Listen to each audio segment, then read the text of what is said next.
Number 10.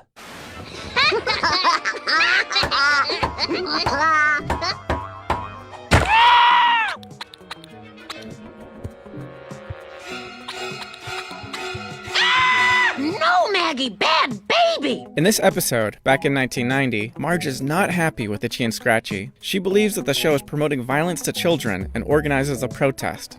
How many of you were hit on the head with mallets last week? She demands censorship and successfully gets the show to clean up its act. Lemonade? Please, I made it just for you. You are my best friend. Itchy and Scratchy seem to have lost their edge. Over in Italy, we find out that Michelangelo's David will be touring the United States and making a stop in Springfield. Protesters gather in favor of censoring David's private parts, but Marge doesn't want to jump on board with them. But that's Michelangelo's David. It's a masterpiece. It's filth. It graphically portrays parts of the human body, which, practical as they may be, are evil. But I like that statue. I told you she was soft on full frontal nudity. Life imitated art, literally, when a replica of David was set to be unveiled in St. Petersburg, Russia. Residents were actually asked to vote on covering up the statue after complaints that it would be a bad influence on children. Number 9. This 1994 episode, in which Lunch Lady Doris is shown cooking with, quote, assorted horse parts, now with more testicles, actually became a reality nearly 20 years later. More testicles mean more iron. In 2013, there was a serious horse meat scandal throughout parts of Europe, in which some beef products were found to have undeclared horse meat in them. Number 8. In this 1990 episode, Bart goes fishing and catches a three-eyed fish. 1, 2, 3. Of course, Mr. Burns, who's running for office, tries his best to prove that the power plant is not responsible for this genetic mutation that he calls Blinky. We all know the truth, and by the end of the episode, Mr. Burns fails to convince his critics when he can't even swallow his own story. Now, Blinky actually became a real thing when a fisherman in Argentina caught a three-eyed wolffish that was also located next to a power plant. I'm guessing that this power plant's owner didn't even think about running for public office. Number 7. Inspired by the 2008 presidential election, this episode finds Homer trying to place a vote for Barack Obama, and it doesn't go well. 1 vote for McCain. Thank you. No, I want to vote for Obama. 2 votes for McCain. Come on, it's time for a change. 3 votes for McCain. No, no, no! 6 votes for President McCain. Now in 2012, this actually happened, and there's a video on YouTube to prove it. Racking in over 10 million views, this Pennsylvania machine wasn't calibrated correctly and changes a vote for Obama to Mitt Romney. Number 6.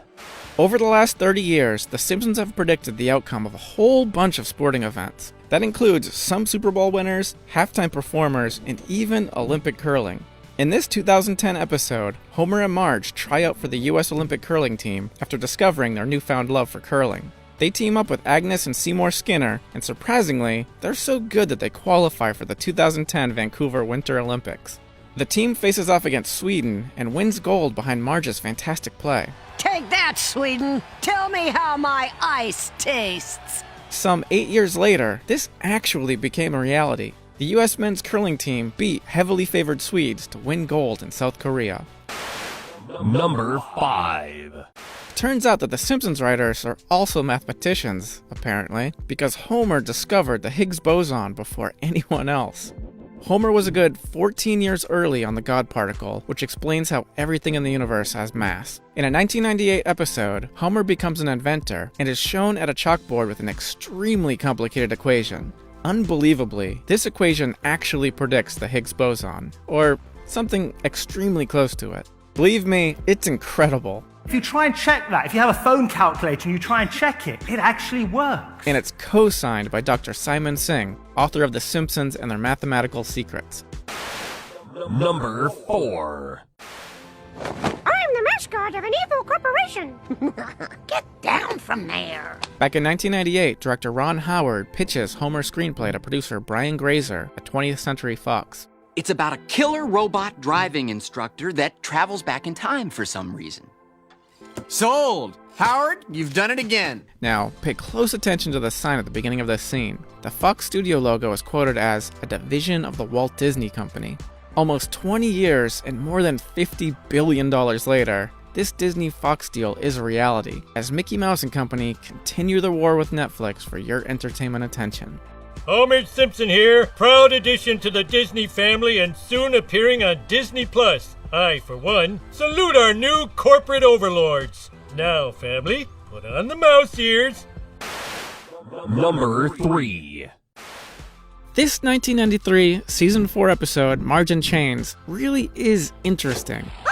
You might have seen The Simpsons predicted coronavirus claims. What the episode actually contained was somewhat similar to COVID-19, but instead of China, the virus originated from Japan, and it doesn't become anywhere near the same pandemic. What makes this episode so special is that it doesn't end there. During the pandemic in Springfield, Mayor Quimby pretends to be in his office, while he's actually in the Bahamas on vacation. Because of the epidemic, I have canceled my vacation to the Bahamas. I shall not leave the city. Hey, you!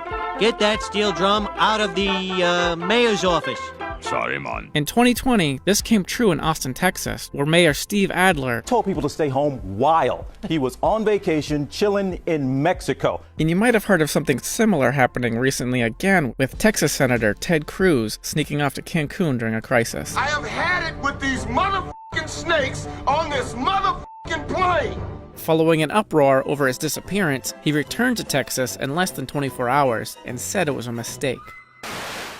Number 2. The Simpsons predicted in the episode Bart to the Future, President-elect Lisa Simpson moves into the White House tomorrow. In this episode, it is now notable how Lisa is dressed. Vice President Kamala Harris might not be the first female president, but at the inauguration, she wore a dress that's strangely similar to President Lisa's. I like to imagine that Kamala is just such a big Simpsons fan that she wore this on purpose. What can I do to thank you? Legalize it. Legalize what? Oh, consider it done. Tasty. Number 1. Now, for the prediction heard around the world, The Simpsons predicted Trump, as in President Trump. Yep, it's in an episode with a flash forward to the future, where Lisa is the new president of the United States. Unfortunately, she has to take on the gargantuan task of cleaning up after the disastrous job left by former President Donald Trump. As you know, we've inherited quite a budget crunch from President Trump. How bad is it, Secretary Van Houten? We're broke. What Simpsons prediction do you think should be number 1? Let us know in the comments, and make sure to like and subscribe to GameSpot Universe to get even more prediction videos.